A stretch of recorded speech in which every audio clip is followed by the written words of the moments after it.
On my mother's birthday, when my family excluded me from the party, I thought it was a mistake. But when I discovered that they had hired an actress to replace me in front of the guests, I realized that it had all been planned.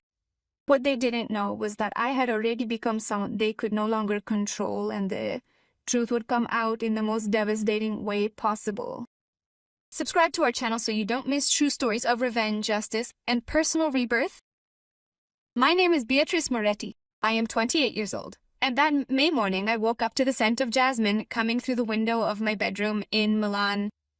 It was my mother's birthday, 60 years old, and for weeks I had planned every detail of the party that I was supposed to organize with my sister Camilla, or so I thought. My phone vibrated on the nightstand.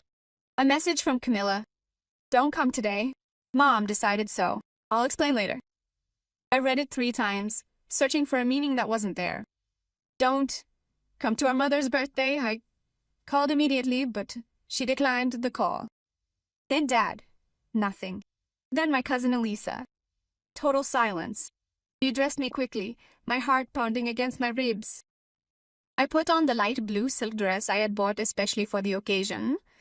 I put on my makeup carefully and picked up the cake I had ordered from the Marchesi pastry shop, the historic one on Via Santa Maria alla Porta. A milfei with pistachio cream, Mom's favorite. It cost over 350 euros, almost a week of my salary as a freelance graphic designer, but to her it was worth everything. I arrived at my parents' villa in Monza around 11 o'clock in the morning. The gate was open, as it always was during family parties. I parked my trusty but aging Fiat Panda amongst the guests' cars, Uncle Fabio's Mercedes, Aunt Serena's BMW, and my sister's Audi. They were all shiny and incredibly expensive. My Panda seemed out of place, like me. As I walked towards the entrance with the cake in my hands, I heard laughter coming from the back garden. Jet's music played over the outdoor stereo. Cheerful voices, glasses clinking. The party had already begun. Without me. I entered through the side door that led to the kitchen. Maria, the housekeeper who had worked for my family for 20 years, was there setting out the appetizer platters. When she saw me, she paled. Miss Beatrice whispered. Her eyes were wide-eyed. "You shouldn't be here." "What do you mean?" I asked, placing the cake on the marble counter. "It's my mother's birthday." Maria glanced around nervously, as if someone might hear us. Her mother gave specific instructions. She said she wasn't invited, that if she came, we were to call security. My legs gave way. I braced myself against the counter to steady myself. "Security? Maria, what are you talking about?" She looked down, her hands shaking as she arranged the bruschetta on a plate. "I don't know why, young lady. All I know is that your sister planned it all, and that your mother agreed." Like and subscribe for more stories like this. I looked out the kitchen door that led to the garden. The scene before me was like something out of a movie. Round tables covered with white linen tablecloths, centerpieces of white and pink roses, about 50 elegantly dressed guests laughing and toasting. In the center of it all was my mother, radiant in a peach Valentino dress, surrounded by family and friends. Beside her, occupying the place where I was supposed to be, stood a woman I'd never once met in my life. She had my same shade of brown hair, cut in the same manner. She was wearing a dress similar to mine, light blue but branded, probably Armani. And when she turned to hug my Aunt Serena, I saw that she even had a beauty mark on her left cheek, exactly where mine is. "Who is that?" I whispered to Maria. My voice was shaking. "An actress," she replied, even more quietly. "Her sister hired her 3 weeks ago. Her name is Veronica. They're paying her euro 1,000 euros to play her part today." The world spun around me. An actress? My sister had hired an actress to replace me at my mother's birthday party. And my mother had agreed. I went out into the garden, my legs moving on their own, the music drowning out the sound of my footsteps on the lawn. I approached the main table, where my mother sat surrounded by her court. The actress Beatrice was telling a story, gesticulating wildly. The guests were laughing. "Mother," I said, my voice coming out louder than I intended. Silence fell suddenly. 50 pairs of eyes turned toward me. My mother stiffened. My sister Camilla, sitting to her right, went pale. And the actress, that fake version of me, stared at me with a guilty expression. Beatrice, my mother said, her tone as cold as I'd ever heard it. I told you not to come. You told me? I repeated in disbelief. I'm your daughter. How can you ask me not to come to your birthday party? She stood up, smoothing her dress with nervous gestures. Camilla, take your sister away right now. Camilla approached, grabbing my arm. Beatrice, please, don't make a scene. I'll explain later, but now you have to leave. I freed myself from her grip. Explain to me what? That you hired an actress to replace me? That you erased me from the family as if I didn't exist? Murmurs erupted among the guests. I saw Uncle Fabio shake his head.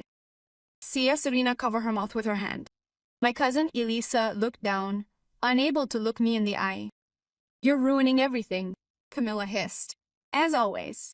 Ruining what? I screamed and the tears began to flow uncontrollably. What did I do to deserve this? It was my mother who answered, and her words cut me harder than any knife. You did exactly what you always do, Beatrice. Exist the wrong way, dress the wrong way, work the wrong job, live the wrong life. Leer la fa life. Today I just wanted a perfect party, without having to put up with you. Put up with it? That word rang in my head like a death knell.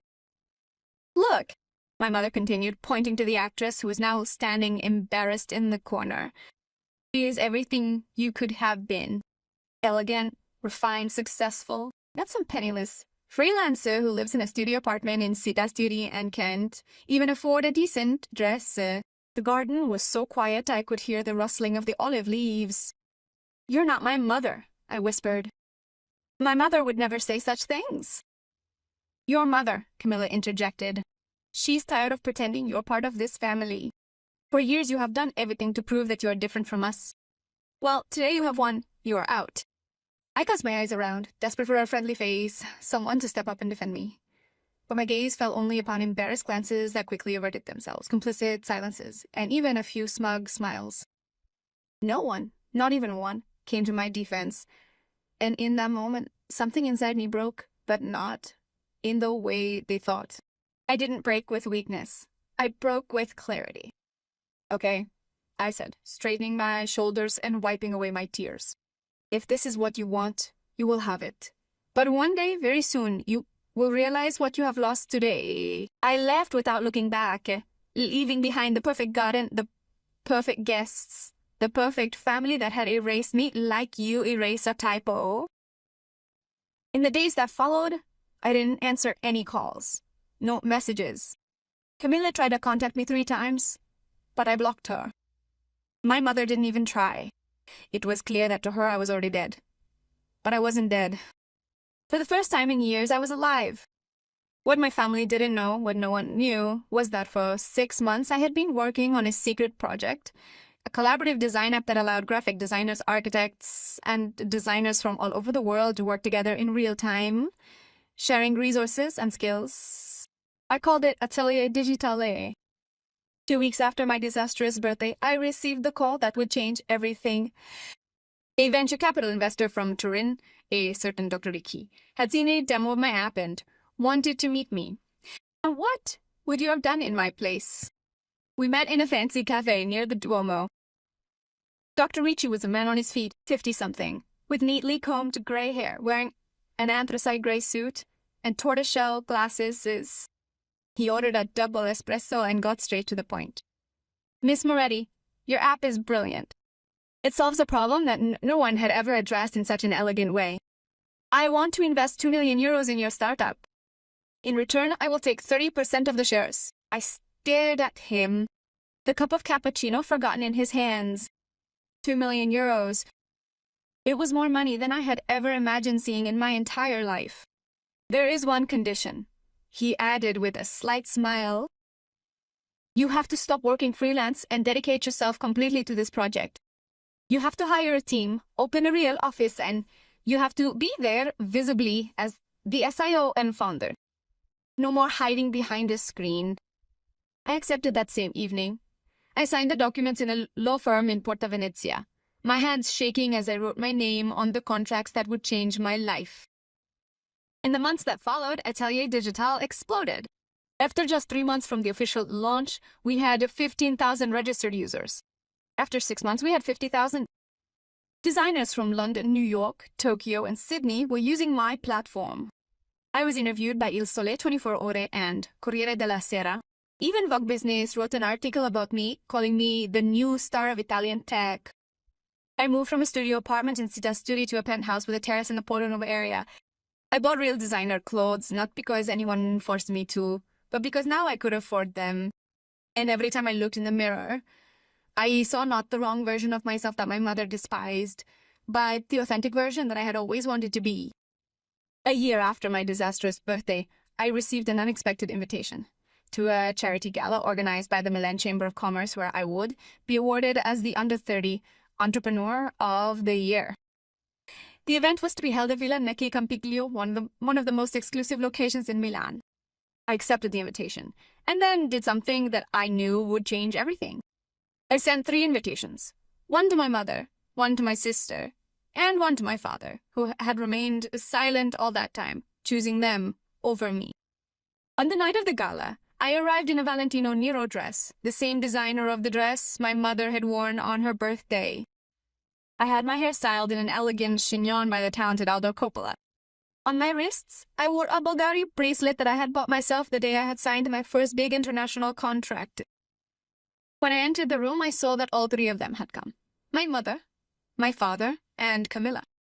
They were sitting at a table in the back, dressed in their best clothes, but with the expressions that ranged from discomfort to pure terror. The host of the evening, a well-known journalist from Sky TG24, announced my award. He spoke of my success, my innovation, how I had built a company from scratch with no help, no recommendations, just my talent and determination. He took the stage to applause.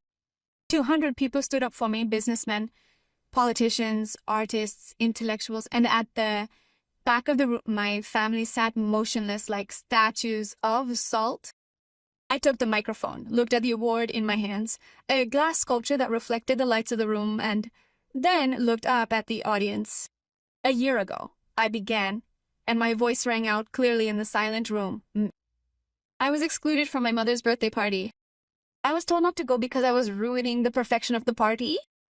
Going to such extremes, my family actually hired an actress to replace me so they could have the version of me they wanted, instead of the daughter who was never good enough. A murmur ran through the guests. I saw my mother lower her head, her shoulders hunched. Camilla covered her face with her hands. That day, I continued, I understood something fundamental. I don't have to change to be loved by the wrong people. I just have to be myself for the right people. And since that day, I have built this company, this success, this life, not for revenge, but to show myself that I am worth it even when those who should love me have chosen to cancel me. Write in the comments what you would have done, and don't forget to subscribe. I raised the award towards the frescoed ceiling of the villa.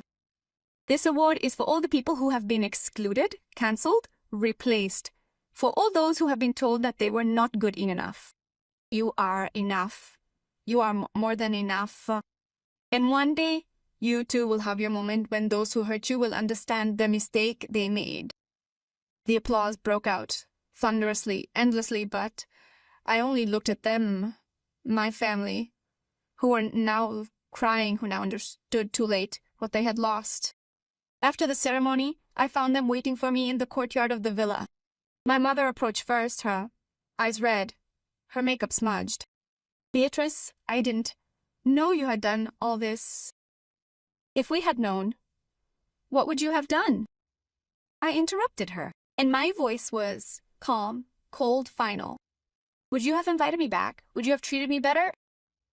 No, you would have just wanted to use me, as a trophy, as proof of your success as parents.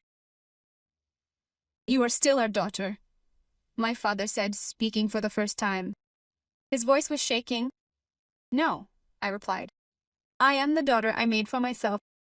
The person you deleted from your records died in the garden on that day, and they will never come back to life. Camilla stepped forward, crying. Beatrice, please. We are sisters. We can make up for it. You chose, I said, looking into her eyes. You chose to be an accomplice. You chose to hurt me. You chose to hire an actress rather than defend your sister. There is nothing to make up for. I left that night without looking back, just as I had done a year previously. But this time, it was different. I left as a successful woman, a recognized entrepreneur, a woman who had transformed the experience of rejection into one of personal rebirth and renewal. In the months that followed, Atelier Digital continued to grow. We opened offices in London and New York and hired 50 employees. We had acquisition offers from Google and Adobe, but I turned them all down. This was my creation, and no one was going to take it away from me. My mother tried to reach me again. Letters, emails, messages left through Maria, the housekeeper. But I never responded. The damage inflicted by some hurts is so significant that mere apologies cannot heal it. What surprised me was Maria herself. 2 months after the gala, she knocked on my office door in Porta Nova. Having recently left her job with my family, she inquired about the possibility of me hiring her. Not as a housekeeper, but as an office manager. For 20 years, I watched how they treated her, she told me with tears in her eyes. And I kept quiet. I was a coward. But I don't want to work for people who treat their children like that anymore. I want to work for you, Miss Beatrice, for the person who transformed pain into something beautiful. I hired her immediately. And even today, Maria manages our offices with the same dedication she once dedicated to my parents' villa. The difference is that now she works in an environment where people are respected, not erased. 3 years have passed since that birthday. Atelier Digital is now worth 45 million euros. We have offices in 6 countries. My face appeared on the cover of Forbes Italia as one of the 30 most influential under 30 in the country. And my mother, I saw her once by chance at Rinascente. She was in the clothing department, and when our eyes met, I saw something in her eyes that I had never seen before. Regret? Real, deep, devastating regret. She approached me slowly, as if she was afraid I would run away. Beatrice, she said, her voice barely a whisper. Can we talk? Just 5 minutes. I could have refused.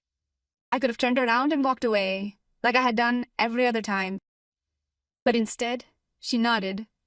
We sat down in a cafe on the ground floor of the Rinascente. She ordered a tea, I a coffee. For long minutes, neither of us spoke. I was wrong, she finally said. Her sleeves clutched the cup as if it were the only solid thing in a collapsing world. I was wrong in ways I can't even begin to list. And I'm not asking you to forgive me. I don't deserve it. No, I simply replied. Don't you deserve it? She nodded, tears beginning to fall. I just wanted you to know that I'm proud of you, even though I have no right to be, even though I did everything I could to destroy you. You've become stronger than I ever hoped to be. Those words, strangely, didn't give me the satisfaction I thought they would. They just made me feel empty. The problem, Mom, I said. I didn't want to be strong out of necessity. I just wanted to be loved. And you chose an actress over me? I know, she whispered, and I will regret it for the rest of my life. We parted that day without hugs, without promises of reconciliation, because some relationships, once broken, cannot be repaired. They can only be accepted for what they have become, never for what they could have been. Today, as I write this story from my office overlooking the vertical forest, I look at the city that spreads out below me and think about how strange fate is. The family that rejected me wanted perfection, but perfection, I have learned, is just an illusion that hides the fear of human beings. I am not perfect. I have never been. But I am authentic. I have survived. I have built something real from nothing. And in the end, that is more than they can say. My sister Camilla wrote me a letter 6 months ago. It was 10 pages long, full of apologies and explanations. She told me that she herself was seeing a therapist, that she had realized how toxic our family had been, how wrong she had been. I did not answer her. Not because I want to hurt her, but because some doors, once closed, must remain closed. To protect what we've built on the other side. Like and subscribe if this story touched your heart. during a recent interview, I was asked whether I felt vindicated, whether I looked back on proving them wrong with satisfaction and a sense of accomplishment. The truth is more complicated. I don't feel vindicated. I feel free. Free from the need for their approval. Free from the burden of their expectations. Free to simply be happy, not the version of me they wanted, but the version of me I've always been under their impossible demands. And that, I've discovered, is the best revenge. Instead of trying to show them how wrong they were, I wanted to prove to myself that I had been right to choose myself, even when everyone around me had abandoned me.